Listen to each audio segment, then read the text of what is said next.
He is a multimedia powerhouse, and when politicians stop by his show, The Breakfast Club, they always make headlines. What did you do specifically for black people? What I'm saying, Charlamagne, is black poverty dropped faster than everybody else. And if you have a problem figuring out whether you're for me or Trump, and you ain't black. So what's something that you always carry with you? Hot sauce. I just want you to know people are going to see this and say, okay, she's pandering to black people again.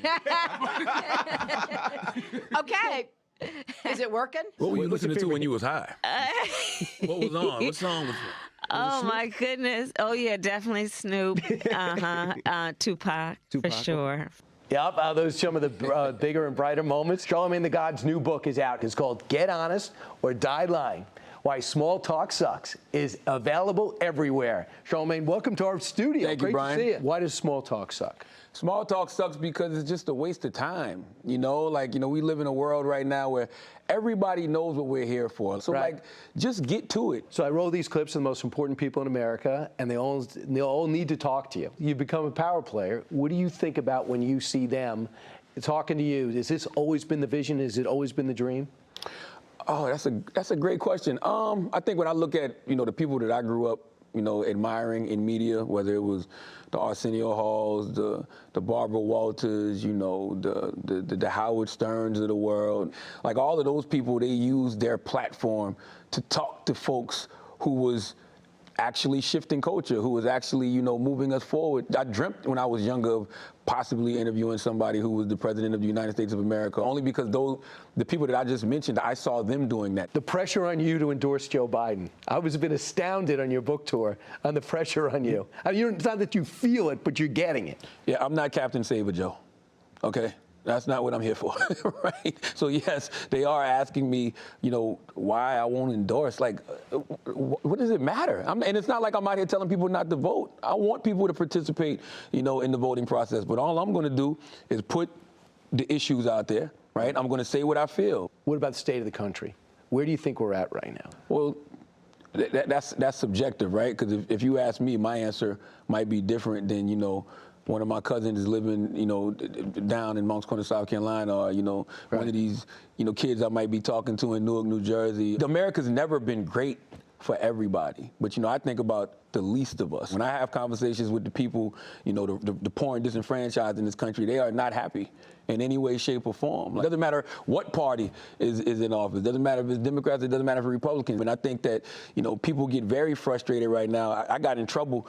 I'm not going to say trouble, but there was some backlash earlier this year when I got asked a simple question. Do I think the border is going to be an issue in November? This was in January. And I said, yeah.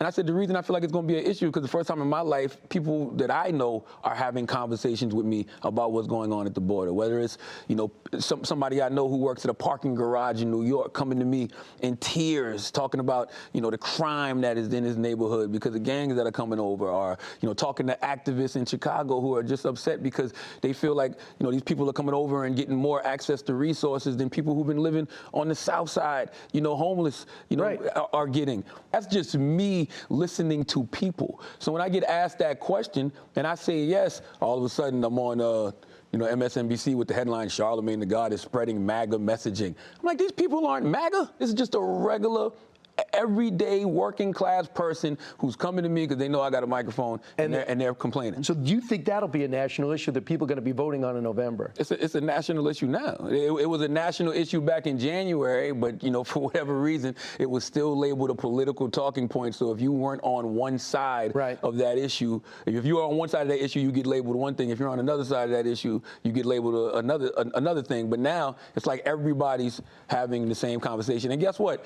If America knew how to take care of the least of us, it wouldn't even be a problem. I think when the governor of Texas started sending the illegal immigrants out of El Paso into Chicago, New York, and Philadelphia, then it became a national issue. Yeah, people got mad at me even back then when I was talking about, Governor Greg Abbott and, DeSantis in Florida, and I was saying, hey, man, it's inhumane and cruel what they're doing to the migrants, but it's actually kind of genius, right? Because if you're saying that you're a sanctuary city and you're saying, welcome, welcome, we'll take them, okay. So now that they've sent them here, now they're like, Send them back. We don't we don't have enough room Right. for them. So what it makes it seem like the people is Republicans were always right on that issue and Democrats were wrong. Right. Like it's really just that. I mean, just that simple to optics. Right. So just from a political, as a political stunt, it worked.